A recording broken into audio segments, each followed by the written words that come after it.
Strap yourself in for Keeping It Real with Jack and Raoul. Welcome back, Keepers. This is another episode of Keeping It Real with Jack and Raoul, and I am Gabrielle Dolan. And I am Jack Phillips. You are. Now, before we get into this episode, which is called Goals A, B and C, you have just come back, a few weeks ago, from the US. Tell us about that little trip. I did. God bless America.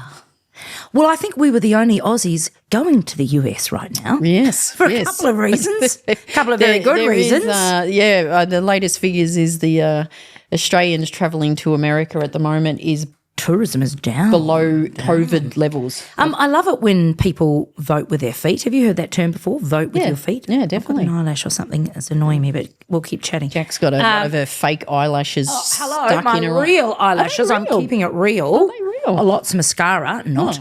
Okay. That would be Django wanting to go out. Sorry, Okay, so tell us about your... Yeah, America. It was awesome. So, as you know, I've been to America a number of times with my role at Visa. San Fran was our headquarters. You and I have been because we went to... Harvard. You'd already been to Harvard and you invited me on a second Harvard trip, which was awesome. But Richard had never been to the US, and the catalyst for this trip was that Louis qualified to run in the Boston Marathon. Right. So you did the supporting parents so and went over? We are marathon support crew. Anyone who knows me knows that any opportunity to go somewhere, perhaps not Ballarat, but, Queenstown, Bali. What's wrong with Ballarat? Nothing's wrong with Ballarat, but there is a Ballarat marathon, and it was like, well, do you go to Boston or do you go to Ballarat? Oh, right, okay. Do you get it now? You're with me? Now. I thought you were hanging no, on the not lovely hanging town of Ballarat. Any shit on Ballarat. Love Ballarat, not far from where I live, in fact. So we were a marathon support crew, but we went a couple of weeks earlier than when Louis took off because we wanted to get in Washington and New York first. Yeah. Richie has never been to the US. Mm-hmm. He's probably not a big fan of the US. He's certainly not a big fan of the current political regime. But because Louis was running the marathon, it was like, yeah, let's go. And I said, you've got to come and see New York. And you were the one, and I think another couple of friends of ours said, you've got to go to Washington. Now, Washington wasn't high on my list. However, your good advice yet again, Gabrielle Dolan. Washington's pretty cool. Washington was awesome. Yeah, it's one of my favourites. Oh, it was fabulous. In fact, New York, Washington, Boston. Yeah, that order. My three favourite cities in the US. And I'd put them in that order too. Three. What was your highlight of the trip? Seeing Louis run the Boston Marathon and just being part of that atmosphere, my goodness. So the marathon is run on a Monday, Monday the 21st. Easter Monday. Of April, Easter Monday. They call it Patriots Day there. Oh, right. So it's a public holiday there for a different reason. And the whole city just comes alive. Like there are families that live in Boston that live along the sort of marathon route because you're running through streets and suburbs that actually bring out the barbecue and set up and just cheer random people on and set up signs. There was an area where there's a whole lot of college girls that give the marathon runners a kiss. Louis was looking forward to that. And it's always around Heartbreak Hill, which is a bit tough. Yeah. So... But just this vibe and this energy of the city, Richie had booked us some amazing accommodation right in Newbury Street, which is one street parallel to where they run, and where they finish is just around the corner from where we were staying. So they close all of that street, and it's just the vibe is amazing. There's bands playing, there's police everywhere. Sorry, Keehlan, having to deal with the third child, Django. And we just, I loved it. So I think that was definitely the highlight, and just showing Boston off to Rich. Went and did a tour of Harvard, your old alma mater. Yeah. I thought of us and the bagels and a few other things. Yes. That was such a hoot. Yeah. So that was fun. Washington was Any awesome. Surprises? Yeah, Washington. How much I love Washington. Oh, right. Okay, great. So Richard's a history buff and he likes politics. He's incredibly academic and well-read. Not a wonder he was attracted to me because I'm so different. But we did some amazing tours, Capitol Hill, and we're just talking a lot about the stuff that goes on there and just the scale of the place, the history of the place. Really, really enjoyed Washington. And then New York, I think if I ever died, I'd come back as a New Yorker. I really would. I mean, I just love the energy of it. I can see myself on Fifth Avenue, in a $400 million apartment overlooking, Central Park and having a driver and a bellman and just living my best life. Right. So, yeah. There you go. But here you are. Here I am. Back back in Melbourne. Back in the farm. Boston and Melbourne are sister. Yes, you mentioned that to me. I don't know what that actually means, but they're some similarities. Yeah. Wonder what it is. And it is because they're quite different. It actually, I remember the first time I went to Boston, I did think it reminded me of Melbourne a bit. More like the cafe culture and stuff like that reminded me of Melbourne. But anyway, Louis doing the Boston Marathon was the catalyst for this podcast. Well, actually not him, but your daughter. Yeah, Maddy. Maddy's advice to Lewis was the catalyst. So I remember when you told me that, I went, oh, that should be a podcast episode. So goal A, B, and C. So can you tell us some context? The context. of that. Yeah. So Louis is a fitness expert, if you will. He's a content creator. He's got his own app, Interval. So his training for marathons is pretty hardcore. He knows what he's doing. He understands the sleep. He understands the nutrition. He understands the training block, his heart rate. I mean, all of this stuff that's pretty critical to being able to run a marathon, not just complete a marathon, but do it in such a way that you actually, really push your body, achieve what you need to achieve, and then recover quite quickly, right? Yep. So, and he's done a number of marathons. Yeah. Because you have to qualify for you have to qualify. A lot of the big marathons around the world. Correct. You've got to qualify. You can't just Correct. You and I aren't rolling up and doing it. No. We're definitely marathon support crew, which is the marathoners eating and drinking our way through to the support. But about 3 weeks out from the marathon, or 4 weeks out, which is apparently a critical time from a training perspective, he got very sick. There's been a nasty flu going around, a respiratory thing. I got it. I was sick as a dog. It was awful. He got really sick. And not only did that stress him out mentally, because this is such a key moment of training, but it also actually really impacted his training block, which meant he had to pause. The other thing I haven't told you is that Adidas was sending him to the Boston Marathon. So he was representing Adidas, a pretty big brand. And whenever, you represent something or somebody, you want to give it your best, your 150%. So he was quite upset, quite worried, and said to me if it wasn't for Adidas, he probably would have pulled out because he was so sick. Anyway, pulled himself together, got as well as he possibly could, and then did the marathon. He'd set himself a goal. So the goal was goal A, a 2 hour 50 minutes, Right. which he has run before in a marathon. I don't think I could even do that fast if I was riding an electric bike. No, can I tell you, because it is so bloody fast, it's like, every kilometre 4 minutes, 4 minutes a kilometre, something like that, or less than, trying to watch him at one spot and get to where he's going to be at the next spot or the finish line is really hard because there's traffic and there's delays and there's road closures and there's public transport out and everything else, and they're too fast. Yeah. I need someone running 4 hours, so I've got time to. So he did the marathon. He set himself a goal of 2 hours 50, but pretty much knew it was unlikely he would achieve that because of his illness. Exactly. Yeah. So halfway through the marathon, he's looking at his heart rate and it is absolutely peaking, way too high too soon. He got cramp for the first time. Never had a cramp in a marathon before. Not one hamstring, both.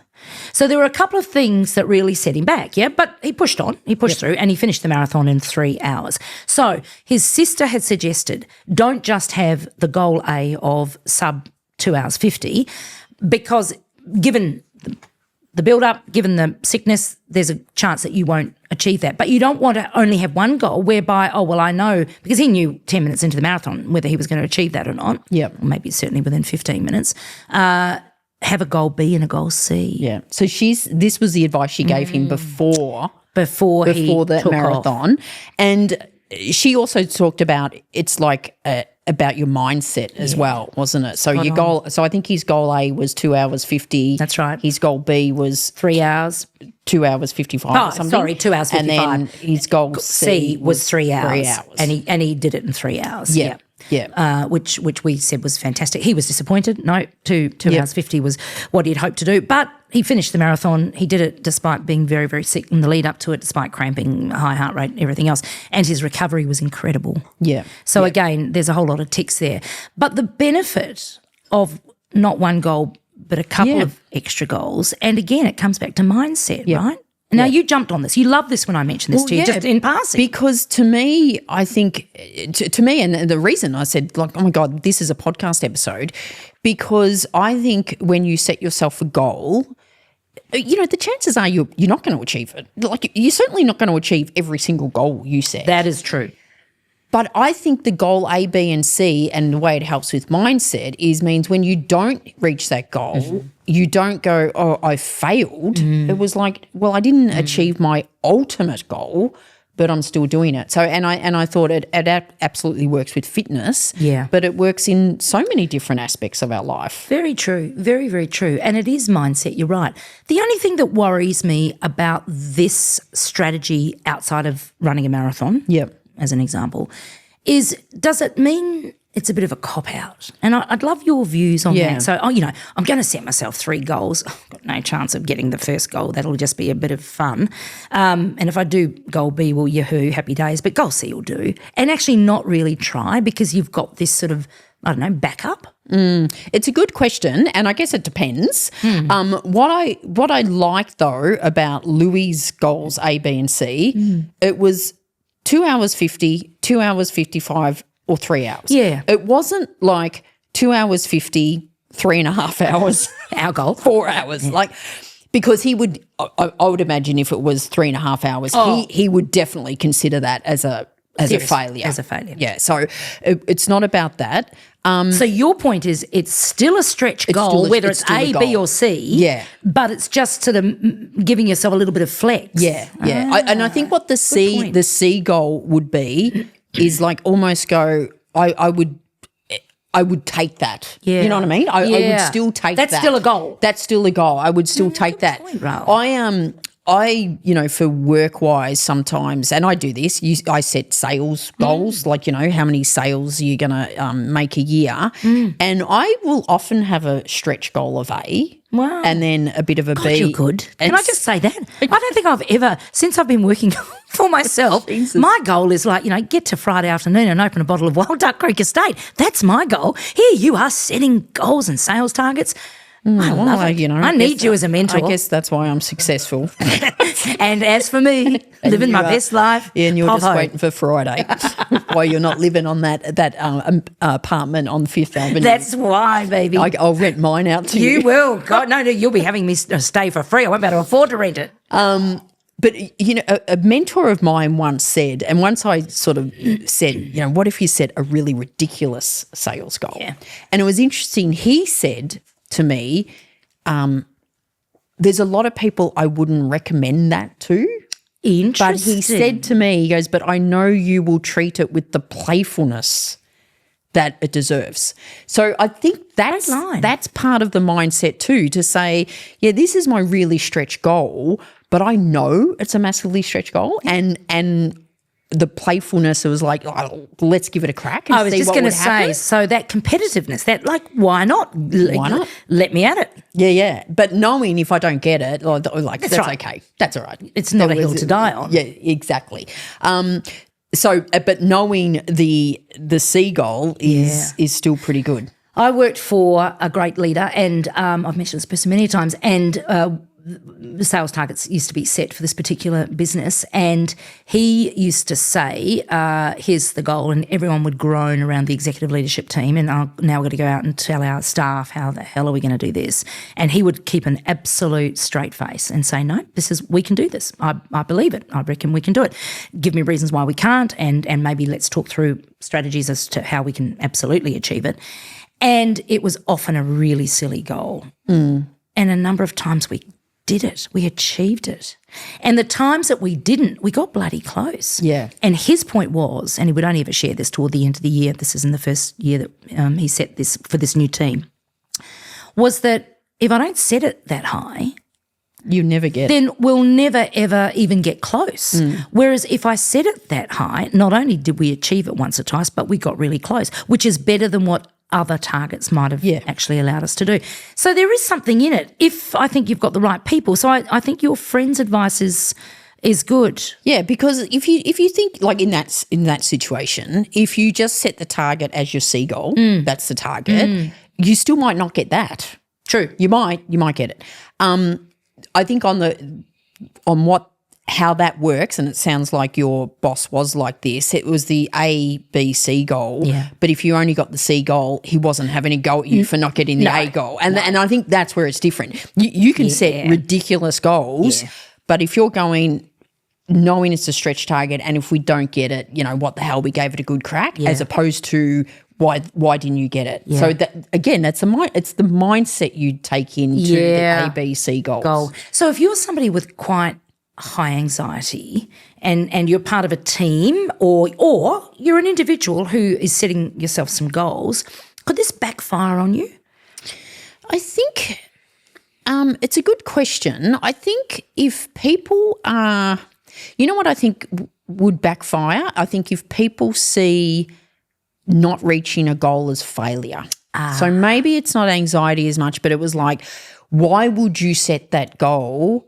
Because if you don't get it, you've failed. So some people do see that as a failure. I never see that as a failure. No. So I think if you're a person that sees if you don't achieve your ultimate, it's a failure, then that would have an impact. I think this would help them. Yeah. I think it would help them because you go, okay, you didn't achieve A, but you achieved B or C. Yeah. So it's not failing. No. But you know what? Even if you didn't get C, you're in the arena. You're having a crack. You're exactly. doing better than many, and you would have achieved something. You would have achieved something. You would have gotten somewhere. It's like with fitness goals, right? I set myself a little goal to do chin-ups, right? You and your chins. I didn't. Can I tell you my joke? When God was giving out chins, I thought he said gin and asked for a double. That's funny. It's quite good, isn't it? Did you just make that up? No, my best friend Bernadette, she and I've got a couple of chins. We've often giggled at that one. Yeah. So this, I've reset my goal because I started this about a year ago and didn't really achieve anything, and then got injured and then got sick and had some good reasons that you wouldn't be able to achieve it. So on that, there's got to be a reality check too, right? Yeah. Because there's stuff that can happen that you don't foresee. So, again, another good reason to have flex in these goals. Flex in the goal. Sorry to interrupt you. To me, and seriously, like I want to, get back into strength and weight work and gym work, which I haven't been able to do for the last few months. Doing the chin up is a measure of strength, right? Back strength, upper arm strength, right? That's right. I can't do one. No. Most people couldn't do one. No. Most women, certainly most women our age have a certain wisdom. Most women my age barely lift their chin off their chest some days. So I like the fact that you gave it a crack. Yeah, I'll give it a crack. So, but my goal, I reckon if I adopt this A, B and C goal, I would go A is to do 5. A day or just randomly? Once. Tick. Well, you've got to do a lot of work to build up to that. Right. I saw something similar on TikTok the other day. Don't judge me. Okay. And it was women of a certain age, if you can get down and crouching and put your elbows on the ground while you're crouching, you are 90% more strong than most your age. Do you want to show us? I'm yet to give it a go. I need to see this. No, it's definitely not going to be done in. Do it. No way. No, you probably could, but no. Okay, I'm so. We'll do that in the break. You're on. Let's see. But so like you could set an A goal of 5 or 10 chin-ups, right? Yep. And the idea being work toward that to achieve. B could be 3. Yeah, sure. A is 1. Yeah. Because seriously, if you're just doing one is so impressive. Chin-up is so hang on, but isn't that back to front? Because isn't goal A your ideal? You're right. So goal A is the stretch. C is 1. Yeah. A goal could be 5 or 10. Yep. B could be 3. Jeepers. C could be 1. Okay. Or a half. But so what we're talking about, we'll get off the chin-ups, but I think it's very admirable if you can do a chin-up. So we might, follow this. Check in. We might follow this, I need Keehlan. accountability. All right. We'll check in, and what about the crouching with the elbows on the ground? We might see. I just want to see what that looks like. What you're doing. I can barely get down on my haunches now, so let alone get some elbows on the ground. I reckon I'd be able to do what you just said. All right. Well, this is all very admirable, but what about work and career? Let's just talk about stretch goals and this flex that we're talking about, which I think really can apply to work as well. Oh, definitely. So I coach a whole lot of super smart, clever people. Often actually, we're talking about what's next, what's actually the ideal outcome from a work sort of perspective, if it's 5 years, 10 years' time, maybe it's 2 years' time, maybe it's this year, and saying, well, okay, what are the steps to get you there? And I think this is where not just one goal, I want to be CEO in the next 4 years, but instead actually goal A is CEO in the next 4 years. Goal B is Chief Operating Officer in the next 2 years. And goal C is me going and doing some courses in order to qualify or give myself the confidence in order to get that goal B, whatever it might be. So I can see how it applies to careers as well. Salary negotiation, which we've talked about. Gold. I'm sure you would do this with all your clients when you're salary negotiating. Go, this is ultimately what I would love, but this is what I would accept. Spot on. And sometimes we go beyond fiscal. So we say, if they say, no, we can't because of budget constraints of that this year or this quarter or whatever, then say, well, okay, can you make it up for me in development or 4-day working week or whatever it might be. So again, this is how we can be flexible with goals as opposed to it just being one. Yeah, I like it. Okay. I like it. So I think hopefully that's of use. It's around helping you with your mindset around goals. Have an A, have a B, have a C. Write them down. Write them down. I think so. So whatever your goal is, and again, get them in the right order. Goal A is the ultimate, so I will run this marathon in 2 hours and 50 minutes. I will do chin-ups. I will do 5 chin-ups within the next, You heard it here first, keepers. Jack's going to watch those chins.